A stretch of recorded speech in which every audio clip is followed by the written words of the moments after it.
Ever since I saw all the rest of these games, I was like, yeah, maybe this game isn't for me because I'd rather play this instead. And more interesting news. Dragon Age. Are you gonna say something else? No, Dragon Age 3 was shown and delayed till 2014. Yeah, we're like, oh god. That's interesting. So a lot of people were happy though with the trailer because they finally they reintroduced. I think her name is Morgan. I want to say. From Dragon Age 1, big character, a fan favorite. Okay, good. A fan favorite character in Dragon Age 1, the chick with the black hair, and they showed them narrating the entire thing. Okay, good. Yeah, so you watch that trailer. Morgan's back. I mean, I haven't followed after Dragon Age 2. I stopped paying attention to Dragon Age because I hated that game. But I'm not sure. Like maybe you've heard about it. Do you know if it's more like how Dragon Age 1 was, or they're keeping the action? Idea. That's the big deal. That's the win or lose for me. If it's more like Dragon Age 1, yeah, because I was gonna say I feel it is probably more towards Dragon Age 1 because they don't want to have a repeat in sales. From what they showed in the trailer, it's hard to tell. They're gonna have to show more. We're gonna have to wait till another press conference to see more of it before that decision is out. Yeah, because like I said, it's out there. Like I said, that's a big deal breaker. If it's more like Dragon Age 1, I'm there. It's like Dragon Age 2, passing it up. It's that simple. There you go. There was a lot of short trailers. Even at EA's, there was some short trailers. I think let's go to the shortest one. The shortest one, pretty much your favorite. Yeah, let's go ahead and talk about the shortest one, which I'm super psyched for, even though it literally showed absolutely nothing on it. Aww. Star Wars Battlefront. That's how it goes. Fucking yes. I've been waiting for another Star Wars Battlefront game for so freaking long. The trailer was, it was okay. You basically had a dude walking through the snow. He's like, oh man, snow environment, cool. Saw some explosions. Person apparently doesn't react to it, like very nonchalant about it. And then all of a sudden the ship goes down in front of him. And you look at it, you're like, oh my god, that's a snow speeder. Yeah. And then you see an AT-AT's foot come down, and you're like, yeah! Yeah! And it's Battlefront 3. So it's like, it's cool. I'm super excited for it. It's gonna be awesome. Me not knowing much about Star Wars, I didn't know it was Star Wars until they said Battlefront 3. I had to watch it twice. No, it didn't say Battlefront 3, but it just said Battlefront. It just said Star Wars Battlefront. But we know it's Battlefront 3. Yeah. It's Star Wars Battlefront 3. It's just what it is. If you guys remember off of episode, I believe it was episode 3 or 4. I don't remember which is the episode that we talk about EA. I forget. It's one of them, but one of our past episodes. Yeah, whatever, guys. We have talked about Battlefront before. One of our past episodes, we do talk about the whole EA acquisition, and we do bring up that I believe that that the DICE was going to take control of the Battlefront series based on them. Yeah, either that we're going to relaunch 1313, or that they're going to make Battlefront. Yeah, and we think Visceral is going to take over 1313. Hopefully Visceral is the one that takes it over. Hopefully, but There were some other EA reviews. Yeah, I just want to go ahead and knock out with the sports one. Yeah, whatever you got. Because the sports one and the guy, I don't want to. Yeah, NBA Live had a nice poet come out and talk to you about bouncing a basketball. I don't know who that is. He's just some poet dude. Madden came out. And everybody looked again. Like I think sports games are notorious for this. Yeah, like how we talked about the whole making up words for concepts in the game. Yes, the sports games are notorious for that. Like they had this whole they had the new dribble tech. I forgot what they called it. But now the ball is detached from your hand, so it does things. And it always to me there's really nothing about any of these sports games worth noting. Except that you have an NBA Live coming out, you have a Madden coming out, you have a FIFA coming out, and you have a UFC game coming out. Pretty much. So we'll just knock those out. That's literally four out of the. Oh, I'm sorry. Yeah, 4 out of the 11 games that EA announced were all sports games. Pretty much. So. And the only thing you can announce about any of these games look like horrid crap. I don't know what was going on. This always happens. The first sports game of every new console generation is always shit. something I was actually talking about with my brother yesterday. Agreed. We talked about sports games. First sports game every generation is always shit. Because they make them in like a week and a half. Exactly, they make them in a week and a half, and then they're on 2 consoles, and it's just always a mess. But basically, you want to wait to see what next gen can do with sports games. Wait until 2K. Yeah, NBA Live. Or maybe even 2K. 2K is the one that's going to take NBA Live 2015. Yeah, that's what I'm saying. It's just because this isn't the generation you want to be buying sports games anyway. Because any of the EA stuff that they're showing, they essentially look like they were slippery and they were like running on butter. They looked like their skin looked like clay. It looked weird looking. It was just I wasn't interested at all. The only thing I took from EA's reveal thing is next game is Battlefield 4. Which was the coolest thing that they just... Yeah, okay, it was Battlefield 4. Battlefield 4 was the coolest thing they showed, okay. It was awesome. They show whatever me and Marcos wanted to see anyway. The multiplayer. Shout out to my homeboy Marcos. No, the multiplayer. Shout out to my homeboy Marcos. You feed me. Well, it was the multiplayer. Of course. The multiplayer with Battlefield 4 was a must. So I like that they showed it off because that's what you're selling to us. Don't give us that single player crap that they showed at Microsoft's preferences. We don't care. What I did like about the Battlefield 4 multiplayer gaplay is that they always want to talk about air, land, and sea. They're like, okay, you're gonna have all these 4 things. We already know about that. But the thing is, like, I was curious on how they implemented the gameplay, and the fact that they did all of it in one presentation really spoke volumes to me. Like the fact that you had the whole thing. Like they got on the boat, they tried traveling on the boat, and then the boat got blew up, and they got into the jet skis. They got off the boat and like went up into the building. They got on top of the building where you saw the helicopter trying to shoot at them. So there's the air and the sea. Yeah, and that's the fact that they encompassed all of like the things that they're trying to do, like the whole land, air, and sea thing, into one presentation. I thought it was really well done. And mind you, that's not even something that they're just trying to do just to do. When they go and do this whole land, air, sea thing, that's very much how a normal Battlefield match really gets done. So all these different things are going to surround the Battlefield match. It's very much exactly like what they showed. So a lot of times, they're going to script the demo. They're going to make sure, okay, everything looks a certain way, everything's happening a certain way. But that worked very much the way it really would work in a match in Battlefield, give or take. But it very much used all of it. The only thing I sorted in like was the whole, okay, let's use surface to go into command mode, which commander is now in the game. Yay. Like I've said in every freaking episode of Into the Voxel, I don't play Battlefield. Yes, you do. Well, yes, you do. He's like, commander's into the game. I'm like, And Craig's like, yeah. But like I'm pretty sure it's like having a lead character in 13, right? Is that how that works? Connect? No, Final Fantasy 13. That's right. They had stuff there, and they were using surface. Then they're like, "Oh man, look at these tanks." As the commander, as I was rewarded for the team, I'm going to send out missile strikes to this tank. This was essentially what was done in the little like surface thingy-majig that they were doing for the smart glass thing. It was unappealing, but I don't think anyone has to worry about that because the other versions probably aren't going to waste their time with it. But I like what they showed. What they showed was really, really promising. I like that all the reticules actually are exactly like Battlefield 3, which is like good and bad because it just feels like this is just Battlefield 3.5, which isn't bad because Battlefield 3 is a great game. It's just you don't really get like it is singular for that everything else is different. Your building fell. And yes, you got C and all these different things more deeper into the game, but it's like because that reticule somewhat looks the same, it looks like we're just getting more crazier additions to Battlefield 3, which may not really be bad at this point. So I really, really, really, really, really like Battlefield 4's reveal, or Battlefield 4's multiplayer reveal. Yeah, I was very excited about Battlefield 4's multiplayer review as well. And you should be. It was very cool to see all that. I know how much you like Battlefield. So the next game I want to talk about, there's only 2 games left in the 11 games, and that one of them was Need for Speed Rivals. No. And to me, it was very like it was Need for Speed again.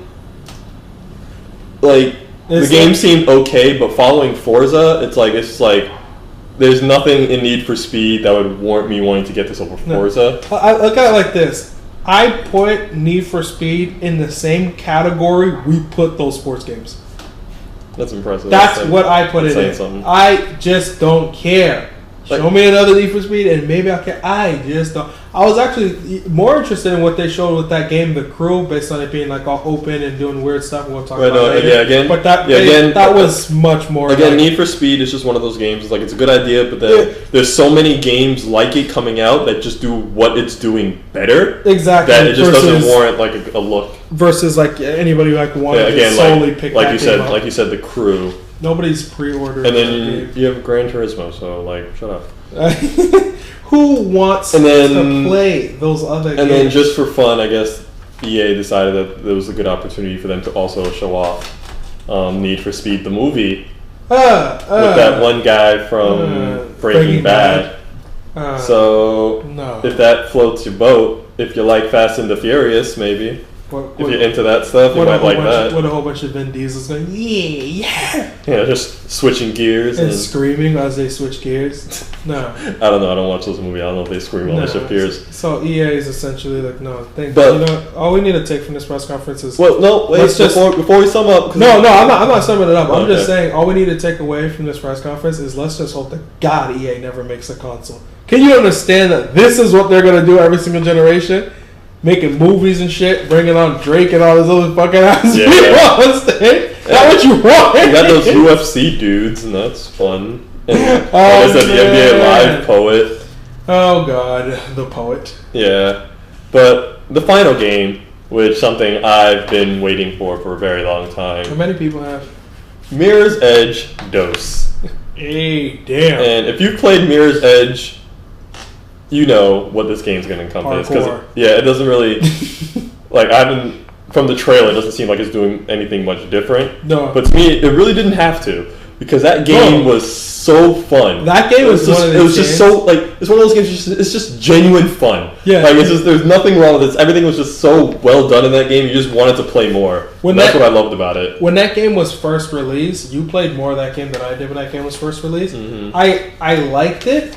I didn't like any of the little shooting segments that you had. Some of those segments were really, really, really hard. But it's like it felt almost like in the same vein as when you play a Portal and it gets really, really difficult and you get past where you need to get past in Portal and then you feel better about it because it took so hard to accomplish it. That's what Mirror's Edge sort of felt like. So I feel it's like sort of like a Portal 2 type of thing where just give us more of the same and we'll be fine with it. What I do like that Mirror's Edge has that most games try to have, but it's not nearly as fun, is that they have so much replayability just because you want to perfect everything. It's one of those games that you shave off like a fraction of a second on your time, and you're just like, I forgot about that. Did that shit. I completely forgot that they had the whole time. Yeah, the whole time travel. I forgot about that. Because it's such a speed-paced game and everything's dependent on your momentum moving forward. Watching the speed run. It's just so having that feeling that, oh man, last time I got a minute 20 seconds, this time I got a minute 20, 19 seconds, and you're just you're on top of the freaking world because that was just so. You did everything. You thought you did everything perfect. You feel you're getting better. And it feels fantastic. Because it literally feels like you're playing some sort of controller gymnastics with this. Yeah. But I definitely that's skate. It was sort of that too. I feel like both of those games, in their both vein, feel like they're hard games, literally physically in terms of how you move and the amount of coordination it takes to play them, but not in a competitive sense, which is weird because there's only a very, very, very small handful of games like that where that learning curve is so steep, but it's steep because it wants you to feel like you're perfecting it. Mm-hmm. So I like the idea that you shave off some time and you get it shows that little point thing to show the difference. It makes you feel like, yeah, I'm getting this game. I'm playing a little bit better. I'm doing this better. I'm just saddened that they kind of no release window for Mirror's Edge 2. They say, oh, it's done when it's done. And it's like, hey, look, we know that, I forget which dice it was. It's not the dice that's making Battlefield that's making Battlefront, but we know that I believe it's the dice that is doing Battlefield that is actually making Mirror's Edge. But it's like I hope that is a game that they're going to go full forward on after Battlefield 4's release, because I want that to be a game for fall next year, especially since what we've seen looks absolutely fabulous running on Frostbite. Frostbite looks amazing running on this game. So I'm really, really, really excited to play that. In fact, it really makes me want to actually give the first Mirror's Edge an actual try, considering all the like reception the game got. The game got a lot of positive reception by a lot of fans. It got poor sales, so I mean, it did like it did, but it's like I met with Mirror's Edge too anyway in terms of how people received it. People were like really genuinely excited. So I want to see like, okay, maybe I should give Mirror's Edge 1 another shot. It's a hard game, but it's like that's a game that I might want to give a shot later this generation. Like I said, just genuine fun. But to sum up with EA's press conference, like they did take very few risks in all this. Like they give you a lot of the things that like you kind of want to see. Like if you just look at it, there are very few games that aren't sequels.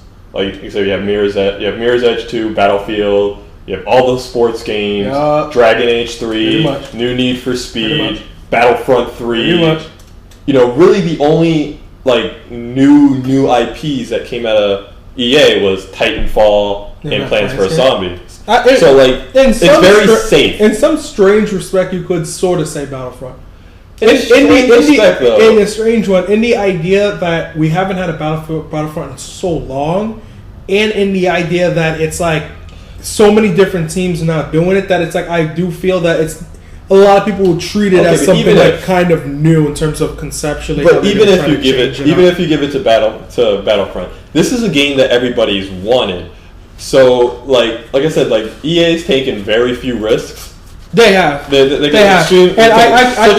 And in that respect, about what you said about them taking few risks, I would definitely say then existing IP, because it's like EA, instead of just making a brand new multiplayer Battlefront game around Star Wars, instead they go and just straight up do Battlefront. So clearly, with the Star Wars IP, they took no risk. They took an existing Star Wars IP and used it. So the only IP that they wanted to say, look, we're really investing in is really new: Plants vs. Zombies and Titanfall. Right. So it's like, for them to do that tells me that they're not 100% wanting to back anything really new, as much as they're like, oh, we'll do a couple games new. They don't really look like they want to put the full pledge into it. Titanfall is the biggest new game that they're making. And I don't want to like go too hard on them, because the same could be actually said for most third-party publishers this generation, especially Activision. I mean, I know Destiny, they're doing that and everything, but they're in the same boat as EA with only kind of going balls equal with one new IP. No, which is fine, but I'm just saying, like, they're taking the very few risks. They're giving the fans what they've asked for. People wanted a new Dragon Age, people wanted Mirror's Edge. Mm-hmm. Of course, people want Battlefield. People wanted Star Wars. So I mean, like, from what I guess you could take away is that like you're gonna get a lot of the same out of EA, and it's just what they've been doing forever. And if you like what EA's been doing, then it's going to be more of the same. Yeah, it's like granted, it's I don't hate them for it, because it's like me neither. I'm not saying it's a bad thing. I'm just saying like there's very few like absolute new things that we're seeing. I want them to innovate, and it's strange because it's not like we're saying, okay, we don't want a Battlefield. It's saying, okay, sometimes we want a Battlefront. It's saying sometimes maybe we want something brand new. It's saying something like that. It's like we're going to buy a lot of these games when they announce Mass Effect. We're going to want that. We're going to probably pick up Dragon Age. So we're going to probably pick up a lot of the games they talked about. But it's not like we would not have picked up a new IP. I feel having that fresh start of saying here's something brand new by a whole skew of brand new IPs. At least have a couple studios making some new IPs to keep that rotation nice and fresh. Because people are going to go to other platforms for other types of games based on they might do something radically different, that your old IP is still doing the old stuff. So I feel that they should. They had a safe showing. Their showing wasn't exciting, but at the same time we're still purchasing a lot of the games that were shown, even games clearly that were not shown that clearly would be talked about next year. But it wasn't anything that I would go nuts for. It's just same old. I feel that we would have been more exciting with new IPs. So they played a safe played a safe one. Yeah, I can agree.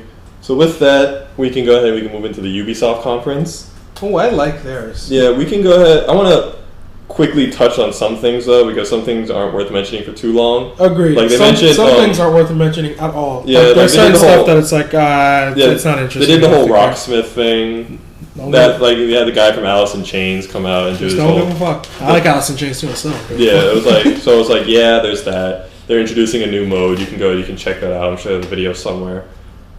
But then they also said, they mentioned Blacklist, which is releasing next month. Yeah, I don't give a fuck. Yeah. Michael Ironside is in it. Yeah, the new Splinter Cell game, if you don't know Blacklist. I don't get his crest. So, into the more interesting stuff, such as... Well, another game I want to go ahead and touch on that I didn't even realize was that big of a deal to begin with. Trials 2? The whole motorcycle thing? Oh, God. Like, I didn't realize this game was so... And to have, like, literally... This was the second to last game they showed at their conference. So it was Trials 2, and then their big game, which was my favorite of the entire show, which I want to talk about last. That was mine too. Yeah, so I mean, they know Trials 2, to have that, like, second to last, is like, is this game, like, does anyone big? care? Yeah. I'm really curious if, like, anyone really cares about Trials 2. If you don't know what Trials 2 is, which I don't think you would, because I'm pretty sure it's just like an indie game on Xbox Arcade or some shit, right? You know what I think? Yeah. I think sometimes we put too much emphasis on the games that go last, and we talked about this, like, earlier, that sometimes when you expect something to go last, that's what makes it... Oh, we talked about that when we were saying that the Halo thing, where sometimes you expect it to go last, and it doesn't. You're kind of like, what? But you expect some of the last things to be the Megaton one. I don't know if they had a Megaton one. I really think they were just like, you know what? Don't really give a fuck. Trial's gonna have to go somewhere. I guess, but to me, it was just odd. It was just very odd to me. Its placement was just random. I don't so Trials 2 is coming out, if you care. Another thing that doesn't need much mentioning either is that Rabbids Invasion, the TV and game combined. Oh yeah, one interactive. The interactive TV show, yeah. God. So that's a thing. Why does this exist on here? Yeah. So a quick explanation, so we don't have to talk about it. Rabbids Invasion is basically, if you don't know the Rayman Rabbids, those little rabbit crazy things, they're getting their own TV show on Nickelodeon. But what's going to happen is, with your, I'm assuming with your Xbox One, I'm not sure if it's going to work for the PS4 or not, but with the Xbox One, you'll be able to have your Kinect looking at you, and during certain episodes, you're going to have, like, certain missions, I guess.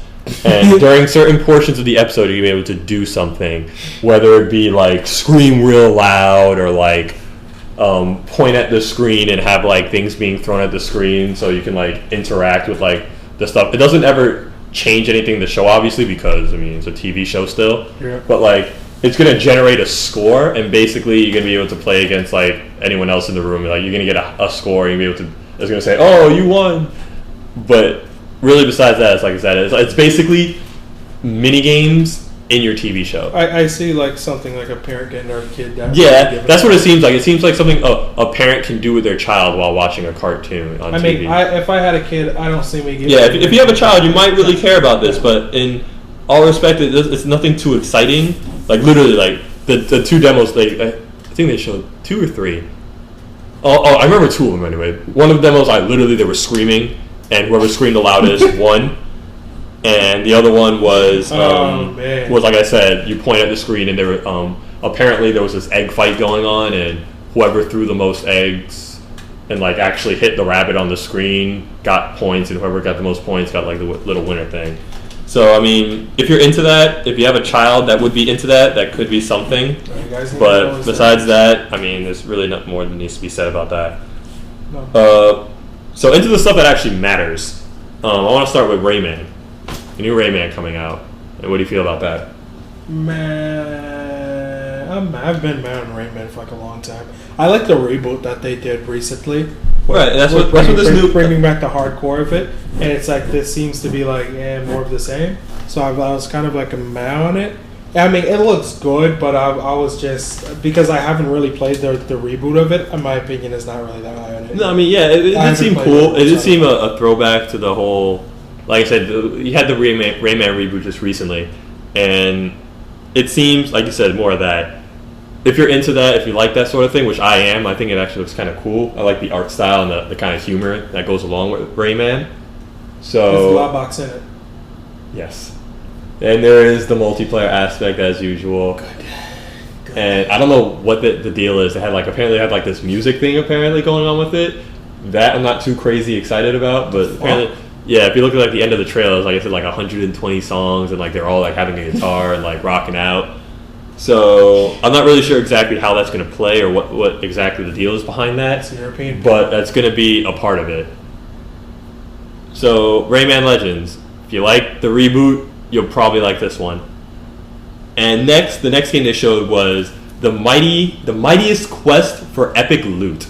I don't know if you actually remember the showing of this game because it was kind of. I don't care. It was more than lackluster to me.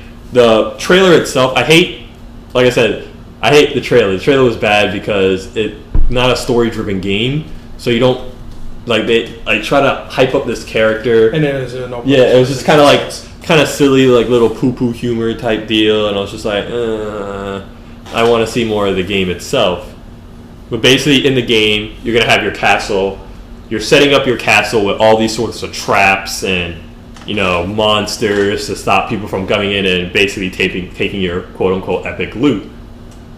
And all the while, after you go ahead, you set up your castle the way you want it, you're then going and invading other people's castles, like your friends or some random person. And you go and you invade it. You have different classes you can choose from, like maybe a warrior, an archer, basically the stereotypes. And you're pushing your way through these castles that people have created for you to keep out, and you're trying to get into their loot.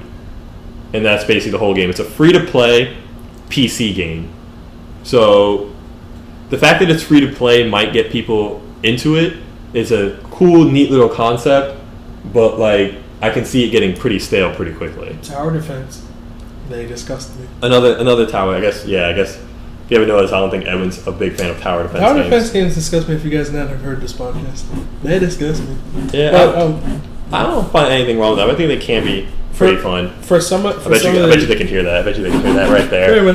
For some of the other IPs they show, I think we should cover the major ones. Mm-hmm. So because all the studios had some takeaways there. They had some goods and they had some throwaways.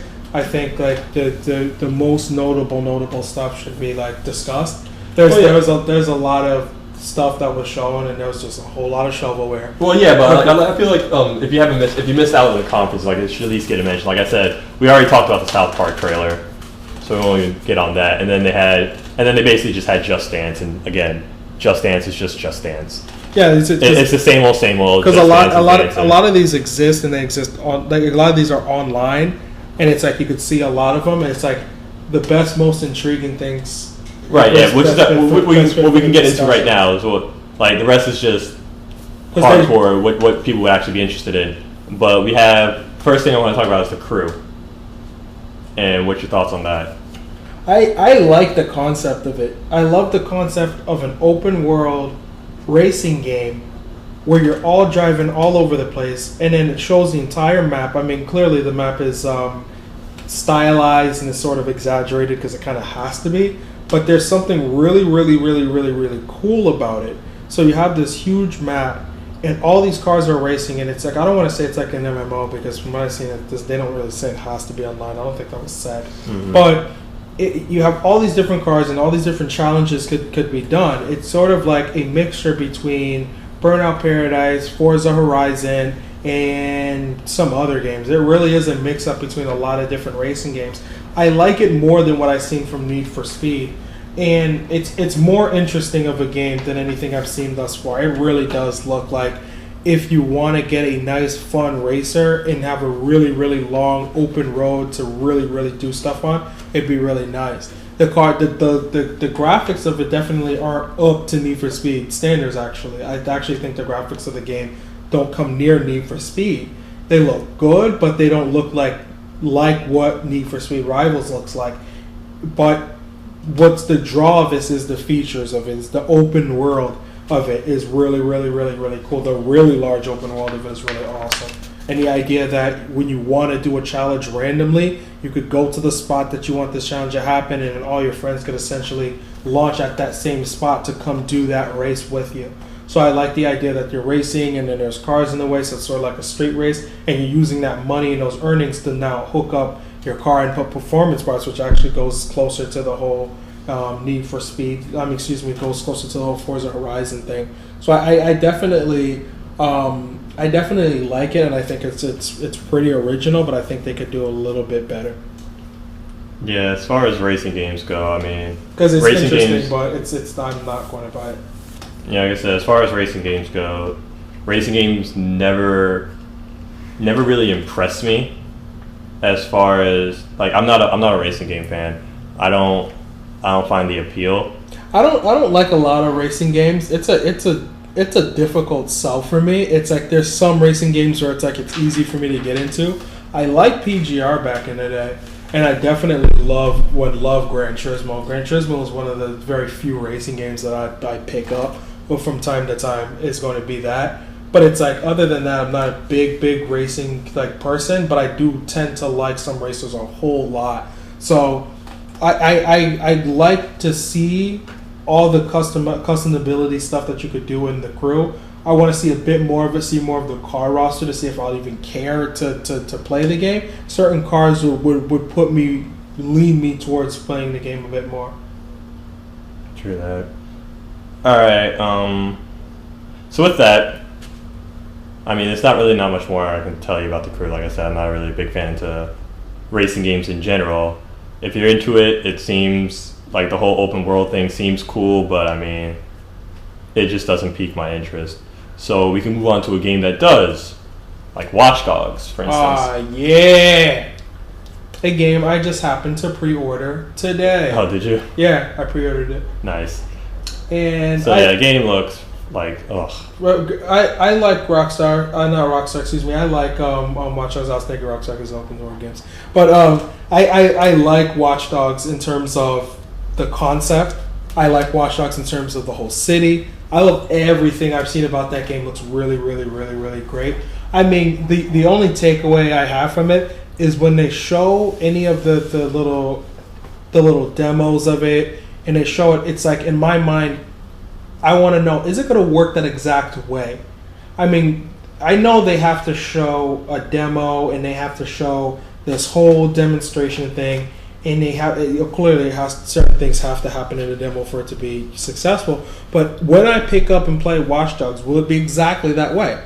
Now, I wanted this E3 personally for once for them to show me just a random event thing of how this happens, because the second time they showed Watch Dogs at Sony's event, and they go and they show, okay, the guy's walking down the street, and he goes and he looks at this lady, and he go hacks her bank account thing, and he's able to take money out using his little gadgets, and then he goes and he finds this other guy, and then he sees this lady, and then he goes to the lady, and then he goes and scans her purse and finds out that she was being stalked, or she was being stalked. It was that she sent out something, but those things they send out when someone's harassing you, you don't want them to come near you. Restraining order. So he goes and sees that, because it has to be in the system, so it has to be that type of stuff. So he goes and sees in the system that she put a restraining order on this guy, and then he goes and sees that there's the guy's name, of the person that's there. So he has this little thing where you go into this next scene and you see the guy harassing the girl, and then you go and you start beating him up and start chasing him because he's gonna stab the one girl. So your main character, this Aiden guy, goes, beats the crap out of him, and then the guy starts running, and you see this whole chase ensues. Now, I want to know how much of that is scripted and how much of this is nothing. So, I mean, how many of these guys are just stabbing people? So realistically, in this respect, if I were to have walked down that same street, stole money from that chick, and just kept walking and never paid attention to the other chick and the other guy, do I turn around and she's stabbed?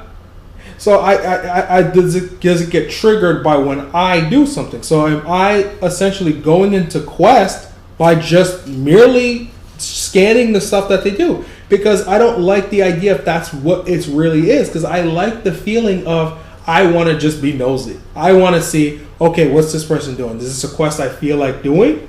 Do I feel like doing this? As opposed to, I just wanted to check one thing, great, now this fucking quest is starting. Because it's I want to engage in that content, but I want to engage in that content in my time. If I wanted to do something else, let's say I just wanted to get some money. I just want to say, you know what? Let me scan her purse. I'm just going to get some money to buy some weapons. And the second I scan her fucking purse, all of a sudden you're like, oh no, there's a murderer stalking her. And all of a sudden this crazy scene starts happening. You're like, wow, I just wanted to go to bed and get some fucking guns. And now this thing is happening and I don't want to, leave it. I want to play this. What am I supposed to do? So I want to know just how dynamic all that is. How random is all that? Or is this something where the game has a set focus on how it's supposed to play? Because that's a question that they haven't really answered in the game. And I think that should be. I know there's a single player to the game, but the random stuff that this character's encountered is so random that you feel like, where is this grounded at? How are these things being activated when he's in this world? Because it can't just merely be he walks up to a person and then bam, stabbing's gonna happen. I feel that something at least needs to be fixed with that. But I overall still like the what they showed of it, how they showed the connectivity. I personally don't really like how they've yet to really go deep into the multiplayer thing of how is this supposed to work. When somebody else is playing the game, what are they doing for me? Mm-hmm. Now I get that when you're racing, if somebody knows where you're headed, they could close a stoplight here, or they could make a light turn green here to make a car crash to gas a diversion for you. I get that, but how do I do that? You're playing Watchdogs, I'm playing Watchdogs. How do I do something in your game to help you? So I want to know how something like that actually works in the game, because they didn't really go deep into that, and I felt that hey, this is E3 and this game is launching this November. What is about this game that I need to know? Because if it's coming out this fall, there's not that many events before now and then where you could, show such a thing. So I personally feel that that's something they should have focused on and something they should have shown at E3. True that. My basic curiosity with the game basically stems from the fact that, which I thought that you were going to get into, I was more wondering about the ease of everything. Because from what is being shown and everything that's happening, it seems like you can do a lot of things in this world. Yeah. The fact that, like you said, you can scan people and pull up all their information, and then you look at the screen, how many people are on the screen. You can raise up traffic blockers. You can change the lights. Yeah, you can do all this. You can take over security cameras. I want to know how easy is this going to be for me to work this way. I understand if it was on PC and I can just click on something, that's understandable. But the fact that I'm using a controller, to me, it would seem very difficult for me to actually make my way and do all these separate things. So I've always been very curious on actually how the game is actually going to be able to control. They don't really show or demonstrate anything with the controller. No, they don't. All you see is a couple times in the trailer, he'll pass by a TV, it'll say press square, and it says hack. Yeah, and that's it. But a lot of times I feel there should be so many things on screen. But the fast stuff that does happen, that's the stuff that I'm curious just as much as you are about that. Because it's you have a scene, cop cars come in, and all of a sudden he's bam, let me put up this quick roadblock, and all of a sudden the cop car crashes into it. It's how quick is this happening? Mm-hmm. So I feel that, okay, maybe we just don't 100% understand it. Maybe it's kind of like an Assassin's Creed thing where it's bam, press one button, jump over a motherfucker. So it's jump, press one button, parkour over two buildings. It's I feel that maybe we don't get how the actual control scheme works. For all we know, in order to physically do something towards the direction of what it is, you might just press the R button like you did in Assassin's Creed to run it stuff. Press the R button and let's say flick up towards that light, and that may make that light turn red. Or flick up towards that little thing that goes up, and that makes the roadblock go there. Or flick up towards that cop car, and it makes the alarm go off. To do something really quick that just goes, bam, press this and up as soon as that goes. Especially in those high action situations that it seems like I think something's being, there's some sort of button configuration that lets you in a blink of an eye do something towards something you're the closest to. I think it works that way, but they haven't really 100% revealed it, and I hope that's the case, because I don't like if it is some sort of smoke and mirrors thing where the button configuration is so confusing that it could not really be possible for them to do that with the car, because you are selling us that this is how quick it could happen. Right. So I would really hope that that's not the case if they are. Ubisoft, you fucks. And I like Ubisoft too, even with all their assassins, trillions of Assassin's Creeds. I like them, so I'm definitely hoping that's not the case. So. Speaking of which, they showed Assassin's Creed 4, of course. AC Creed, I barely cared. So no, I don't really know much of the series to care about what I see, so I'm not the best representation. I've played most of the Assassin's Creed. The only one I haven't actually finished is 3, but from what I've seen, like they showed. I'm not sure if it was here or if maybe it was at. I'm not even sure if Sony even showed Assassin's Creed. Oh, they did. Well, Sony's. Yeah, they did. They showed where like they were. Right. He was like on the ship and he was like stabbing them. Yeah, is that because I know there was one trailer where they actually showed and like he was crouching through like the jungle almost and was like making his way through trees. I think that might have been the Ubisoft. That's the Ubisoft one because in the Sony one he's on the ship. What I do like about Assassin's Creed, where I will give them credit, besides the actual trilogy, Assassin's Creed 2, like Brotherhood and Revelations. There you go. Between Assassin's Creed, so that's how you start off. It's like if you say 2 and then 3 and then it was 2 Brotherhood and Revelations. Okay, you see, that's how you know the man knows this. I don't know Assassin's Creed, but he told me this is how I should play the game. Yeah, you need to play 1, 2, Brotherhood, Revelations, and then 3. Exactly why I ride with this man. But what I will give it credit for, between Assassin's Creed 1, 2, 3, and 4, they've been vastly different settings. Like, between Assassin's Creed 1 and that whole...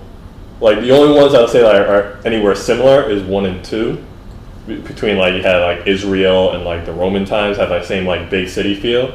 But then you take Assassin's Creed 3, and you have, like, this whole... Like, it's Revolutionary War times, and... like that sort of environment, like it's a lot of like jungle-ish environment, and then this one where you have like it's pirates themed, so a lot of like Caribbean and a lot of tropical environments. Like what I really like is that in the trailer they actually show him like he's making his way through like this almost like another like a jungle-esque setting, but it's like it's different because it's more tropical. It's less of like I can almost say Assassin's Creed is like almost like a forest. Where you see like woodland creatures and stuff like that, whereas 4 is like it's a jungle. Like you have like these like low hanging like brush. He's like making his way through. And he's like actually hiding in the brush itself. So it made for a lot of like he's like running up trees and hopping his way across trees and stuff like that. So it seems even though like you can say like oh yeah it's still forest, it's still trees, still running on trees. It looked a lot different than what I've seen in Assassin's Creed 3, and it did look actually pretty damn good. But besides that, you have the ship battling, which is what you saw. Oh yeah, that looked kind of cool. And then the whole like you can like board the other ship and like start fighting. Really cool. That actually made me say like okay maybe I should give a fuck. Yeah, about that was actually Creed, maybe it is. That was actually really cool, and I was really happy to see that. But I'm almost positive I probably talked about it on this show before. But where I'm at with the Assassin's Creed is I just can't care about the story anymore. So I don't know if we talked about that show. We might have talked about it in private. Yeah, we did. Me personally, I cannot care about the story anymore. I do not like anything of what they're doing with the story, so it's making it really hard for me to care about Assassin's Creed 4. No matter how cool the gameplay looks, no matter what's going on, and like the setting and how nice it looks, the whole ship battle, like how cool that is, I can't care because at the end of the day, me being me and caring about story as much as I care about stories, I'm not going to want to play this game. You know what I think it is? I think the first couple of games, they go and they focus really, really heavily on, okay, these are assassins and they're like the best, and that they come from a long bloodline of those other assassins, and that they go and show that one Desmond, excuse me, and they go and they show him, and then the Ezio, and they're all cool assassins.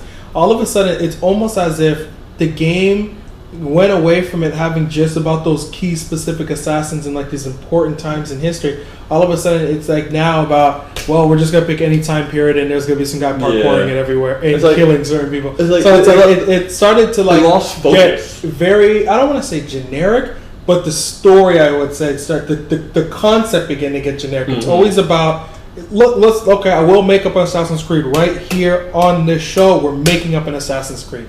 Okay, it's going to be a guy. He's going to be in Cairo, or he's going to be in Egypt, in Cairo, during the time period where they're building like the pyramids, and then he's going to be sent there to assassinate the pharaoh, and he's going to have all his like ancient like Egyptian artifact knives and shit, and I have one of those like curvy knives. And basically he's gonna have his little turban. He's gonna be really, really bearded.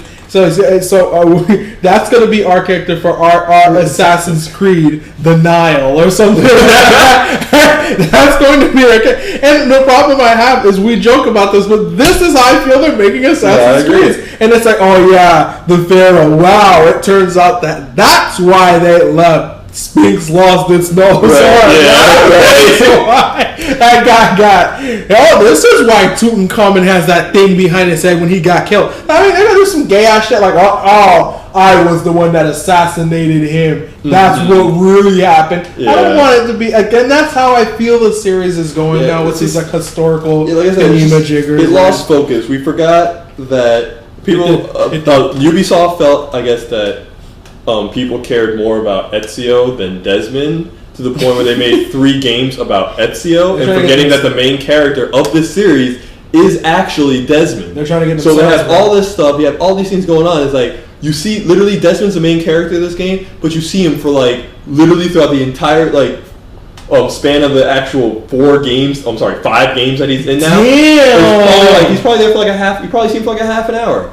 Like in cutscene wise, it's so silly. Like he's as elusive as he's so like it's like he's non-existent. And like to me, if you want my attention back, tell me the story's heading in the direction that allows me to play as him eventually. Keep that I feel like to me, having the whole we're playing Desmond's memories is completely unnecessary. Yeah. And it's just, especially if you don't want to tie it in. It's just if you have a game just about Altair, if you have a game just about Desmond, or just about God, I don't even know what the fuck his name is.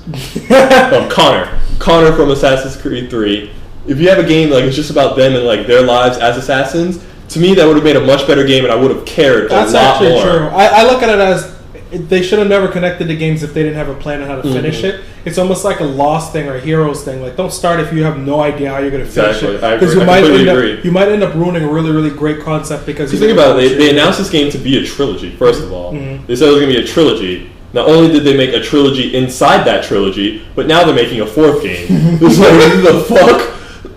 So, right there, all that tells me is that you had no idea what you were doing with this story. Yes. And now you're just kind of like playing it by ear. Yeah. And to me, that never makes for a good story. You can't do that. I personally feel that they should do exactly like what you said. If they weren't going to make it this whole thing where it's intertwined with all these people, they should have just made each one, as strange as it is, almost like a Final Fantasy, where everyone is different. That's how I would different time period. Different person. I would have definitely preferred it that way.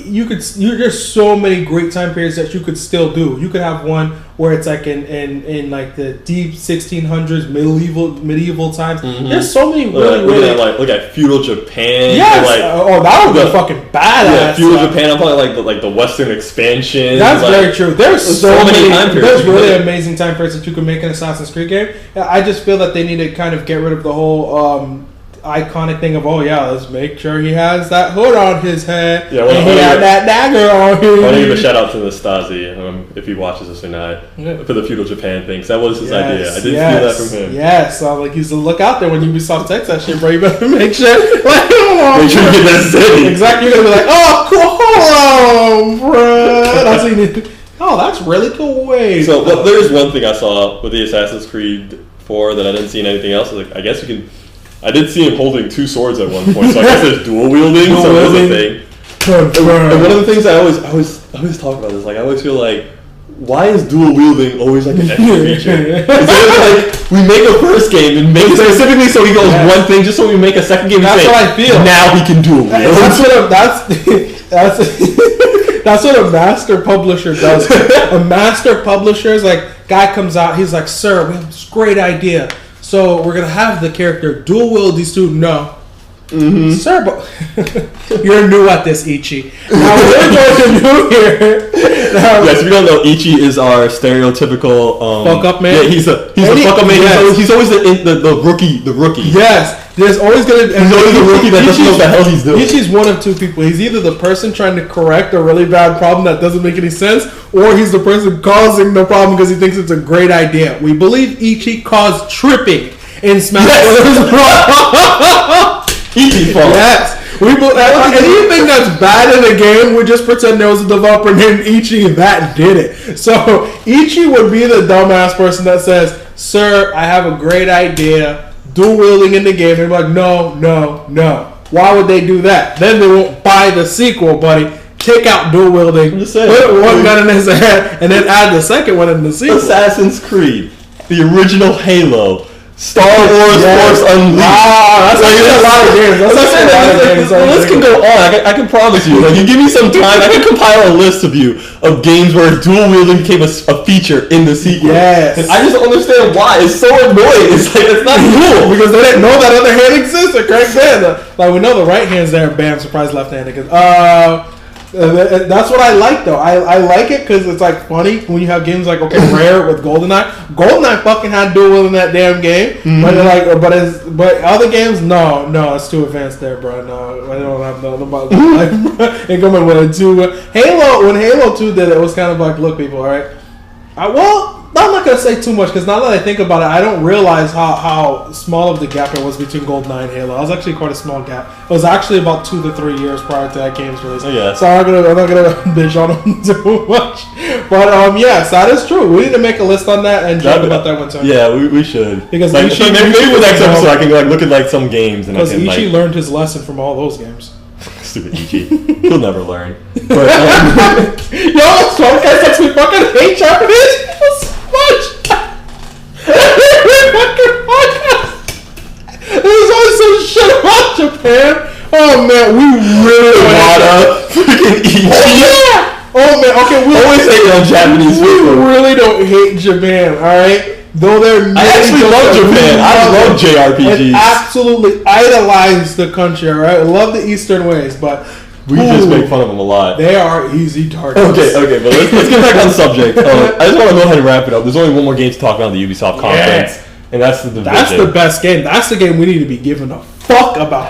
My goodness. The Division, ladies and gentlemen. No. When I tell you, like, this is literally, besides some stuff in the Sony conference, this is the game that I'm just like, yes. That's no IP. I like what they showed at the Sony press conference in terms of what they showed with the new IP. But this is the game. Because it wasn't just, here's a trailer. I mean, great teams are behind that IP that Sony's making. Don't get me wrong. It's going to be a great game. Mm-hmm. But this game, right? This game here is absolutely... It's a great thing to have a great concept. And I like that about the game. And Sony's game has that. Great to have a great art direction. Subjective, but I like that. Right. This game has it all. Great concept, great art direction, great setting, and it looks like it's going to execute by a team that is known to execute great games. That's awesome. And then you add in everything else. Oh god. Tell them what it is, Greg.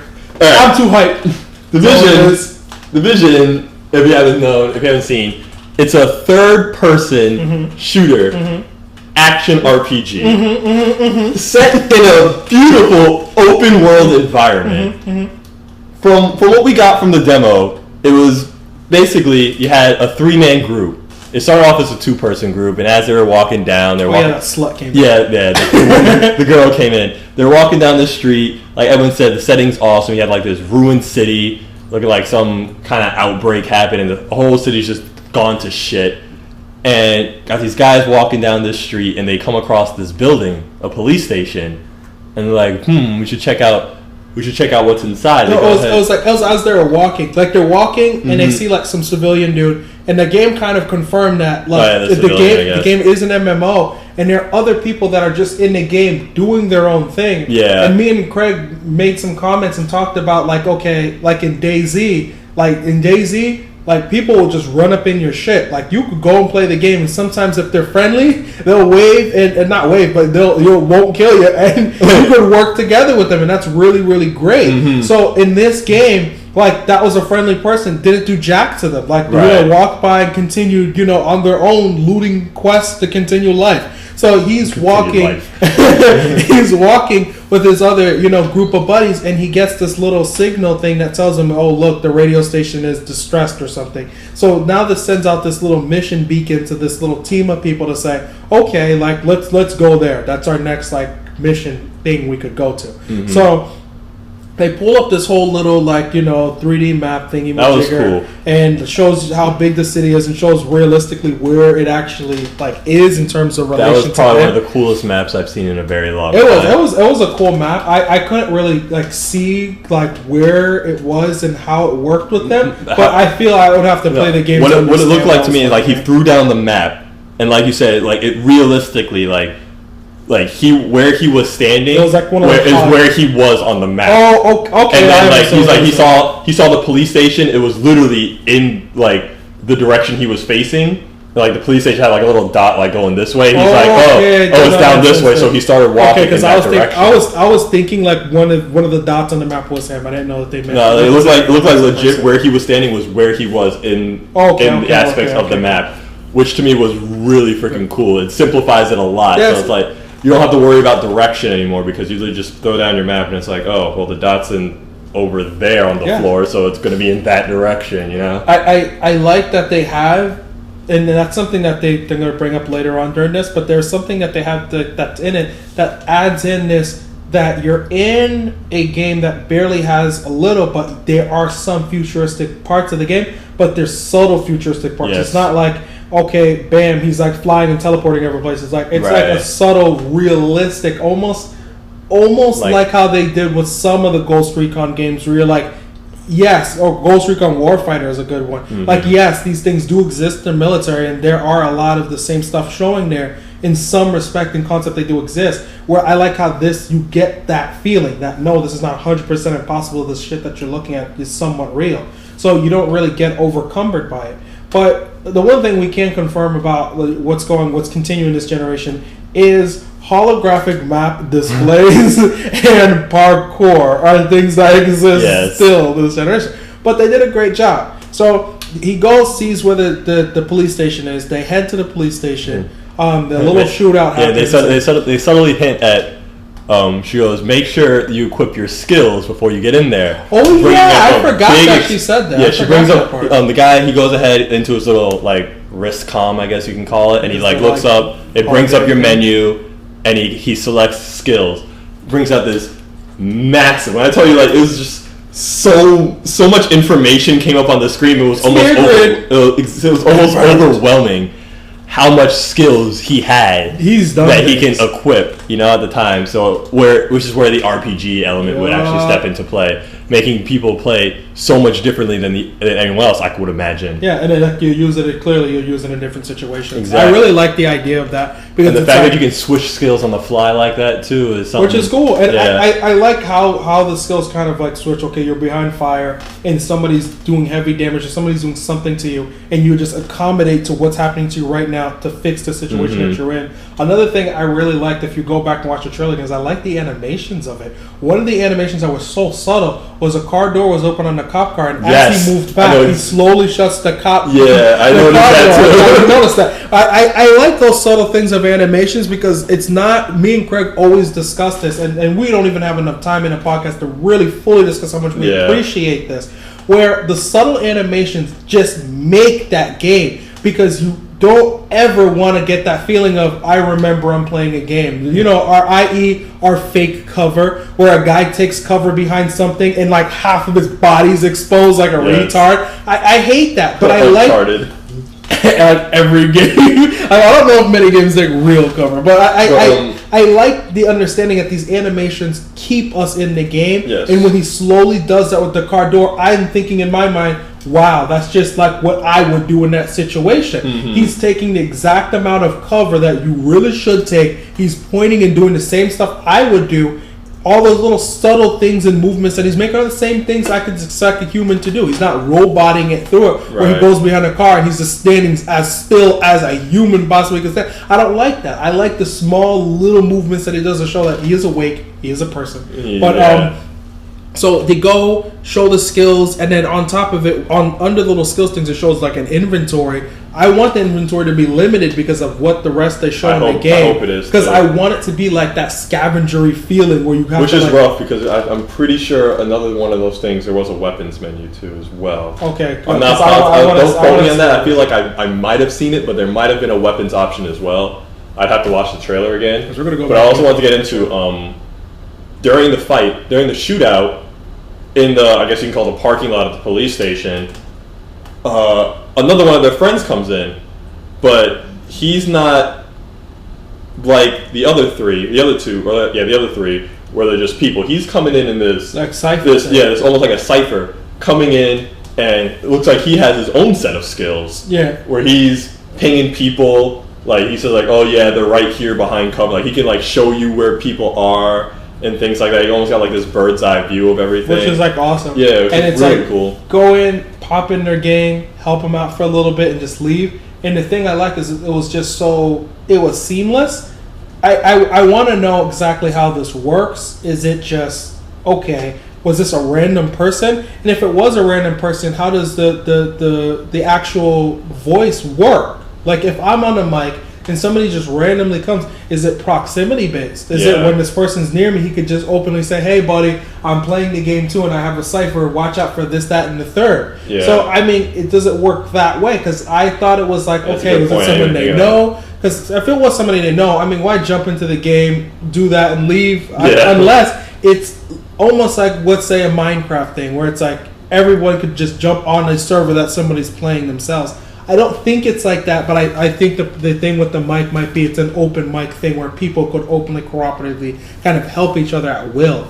So I definitely like the idea that's because I said, can you imagine all the different things that can now happen just by that alone? You could be in so many different situations where you could see real people that really need help, and you could see that they're getting really beat up at it, and you could decide to say, hey, look, I have a set of skills that I know I could stop them, and you could go and now you could collect loot with them. So it's weird because when you look at this MMO, third-person shooter, you get that feeling like this is what Bungie's been touting with Destiny, and now here we have another game out of the fucking blue, absolutely executing that same feeling and idea. MMO, outside of the understanding of an MMO, with RPG elements, and we're all looting, and it's cooperative. That's cool. So that's really one of these things where it's like, I just did not see, this is going to become something very popular. And I could see if you have two of these teams doing something like this, I see this becoming something really, really good. And it's a great thing that it is, because I love the concept of what this game is doing. For sure. But everything that they... Oh, sorry, you going to say something? No, I was going to say that I was going to more just like go in and like finish off the trailer, basically. Well, they basically just, they head inside the police station, realize that there's some police officers inside. They free a couple police officers.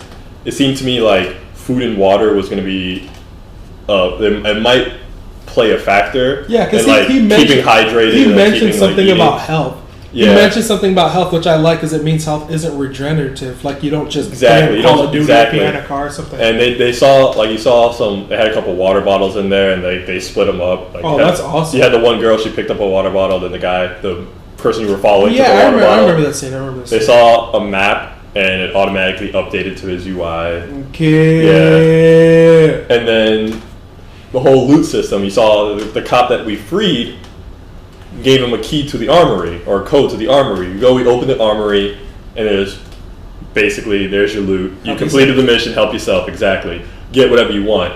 But then what I wanted to get into is after they leave the police station through the back door, they go ahead, they light this flare. Apparently they're waiting for like someone to come pick them up. A countdown goes down, and another group, I guess, comes and intercepts them. And then they start fighting. So, like we talked about this whole co-op element to this game. It looks like there's going to be a lot of PvP element too. Yeah, that's true. There's going to be a lot of it, and how you're going to differentiate between friend and foe in this game, because it seemed quite immediate. Like as soon as these guys came, it was instant. We knew that they were foes. I wonder how because now that you mentioned that they lit the flare to either get out of the area or that's what it seems something, or maybe somebody in a helicopter, because I assume there's got to have to be vehicles in this game. Yeah. I just can't feel that there can't be, considering that guy was flying in a Cypher. Mm-hmm. So I feel that if there are vehicles inside of this game and they want to have, okay, hey, look, there's a drop point, and then they have another player which might be playing the game, which for whatever, anything that could be traded to pick them up. Let's say if you do get the helicopter, X number of resources are given to him for now aiding. Let's say bullets are currency. Right. And he feels like, I need some bullets for this mission, I'll go and pick them up. Or however this extraction thing works. So it goes there, pick them up, gets whatever they get. But how about before the signal really gets out for somebody, you do a PvP match. And let's say whoever's really in that area, because if we consider this as an MMO, and let's say this one small portion of the harbor that they were in, somebody else was in the other harbor in another server. So whoever is the closest to them in another server in that general region, they just say, okay, bam, instant PvP match. Right. So that way, before they get picked up, a match will happen within that amount of time. But what's so great is they could also make it where, let's say a match doesn't happen.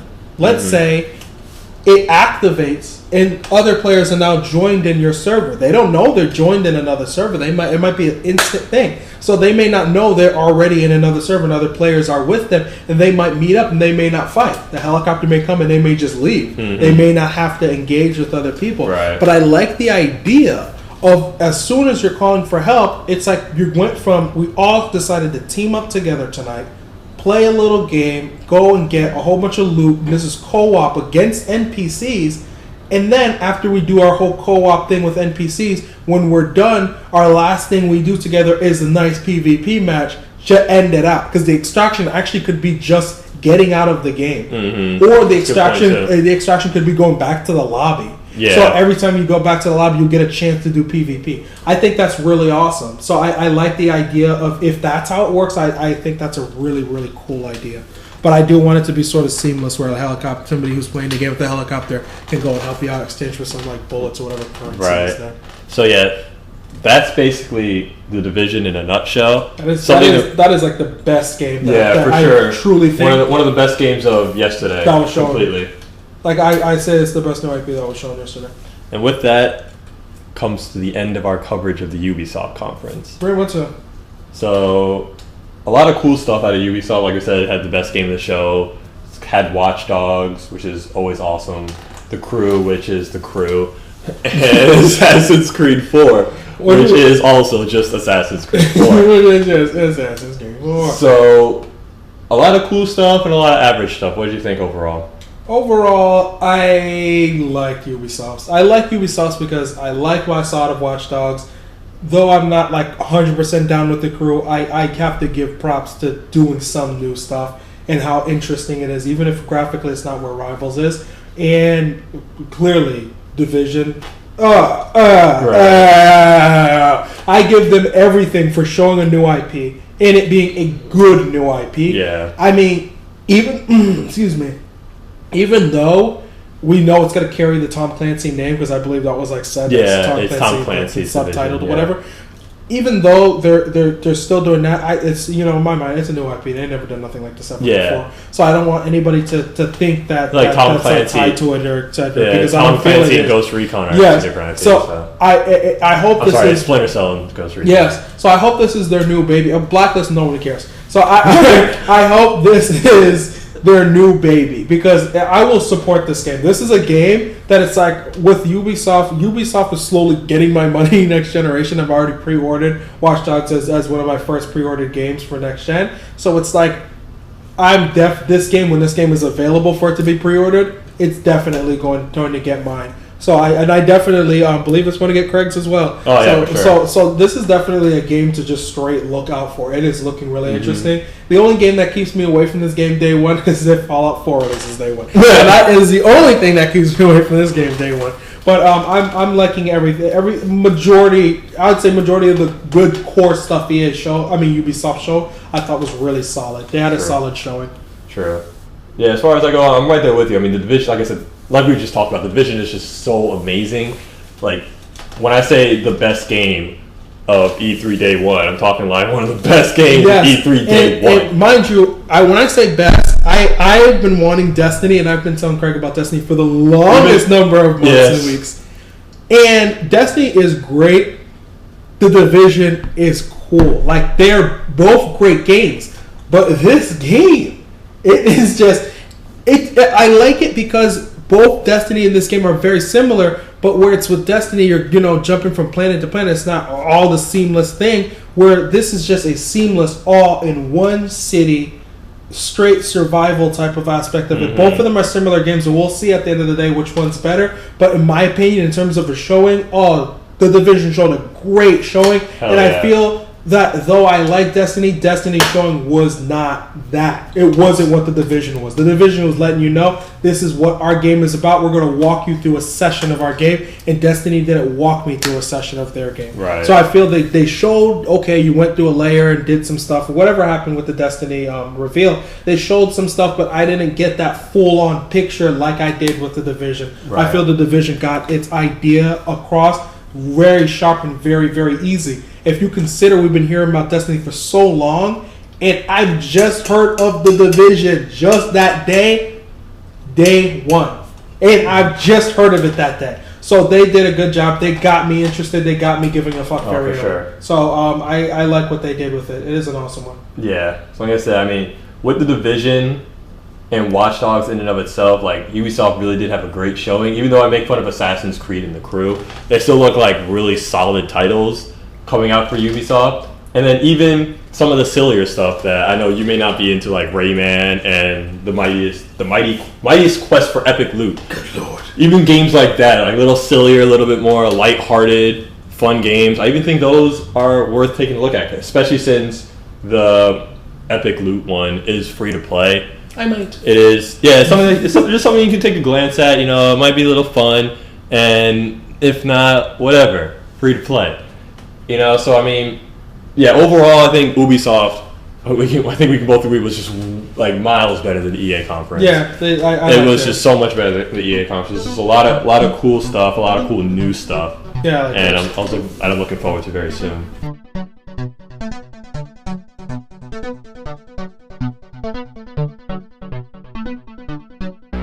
Thank you.